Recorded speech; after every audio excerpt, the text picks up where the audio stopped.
మిత్రులందరికీ నమస్కారం.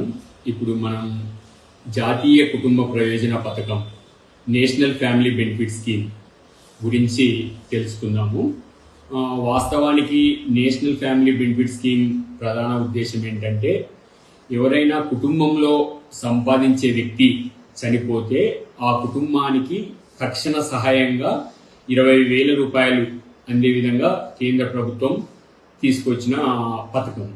అయితే ఈ పథకానికి ఎవరు అర్హులు, ఎలాంటి దరఖాస్తులు ఇవ్వాలి అనేది మనం మాట్లాడుకుందాం. ఈ పథకానికి 19 సంవత్సరాల నుండి 59 సంవత్సరాలు ఉన్న వాళ్ళు, అంటే ఆ వయసు మధ్యలో చనిపోయిన వాళ్ళందరూ ఈ పథకానికి అర్హులు. అయితే వాళ్ళు బీపీఎల్ కార్డ్, అంటే బిలో పావర్టీ లైన్, అంటే మన కాడ తెల్ల రేషన్ కార్డు అయినా సరే, ఫుడ్ సెక్యూరిటీ కార్డు అయినా సరే, ఇవి కలిగిన వాళ్ళందరూ కూడా ఈ పథకానికి అర్హులు. కాబట్టి వాళ్ళు ఎటువంటి సర్టిఫికేట్స్ ఈ పథకానికి ఇవ్వాల్సి ఉంటుంది అంటే,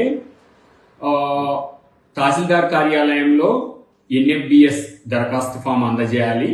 ఆ దరఖాస్తు ఫామ్తో పాటు Aadhaar xerox, ration card xerox, చనిపోయిన వ్యక్తి death certificate, bank account xerox ఇవ్వాలి. అంటే సంపాదించే వ్యక్తి మహిళ అయినా పురుషుడు కూడా దరఖాస్తు చేసుకోవచ్చు.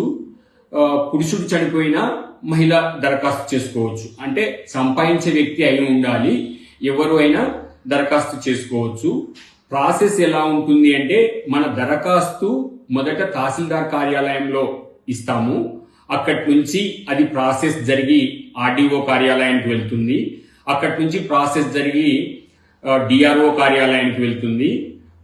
అక్కడి నుంచి SERP office, society for elimination of rural poverty అని హైదరాబాద్ లో ఉంటుంది. ఆ కార్యాలయానికి వస్తే వాళ్ళు బాధితుల అకౌంట్ లో డైరెక్ట్ గా 20,000 రూపాయలు వేస్తారు.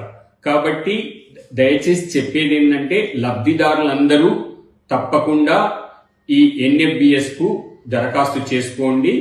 ఇది కేంద్ర ప్రభుత్వం నుంచి వచ్చే సహాయం. డైరెక్ట్ గా మధ్యలో ఎవరూ లేకుండా బాధితులకు డైరెక్ట్ గా లబ్ధి చేకూరే పథకం.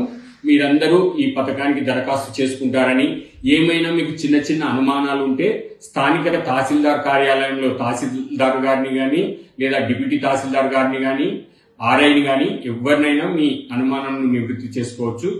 దయచేసి ఈ పథకానికి అందరూ సద్వినియోగం చేసుకోవాలని కోరుకుంటున్నాను.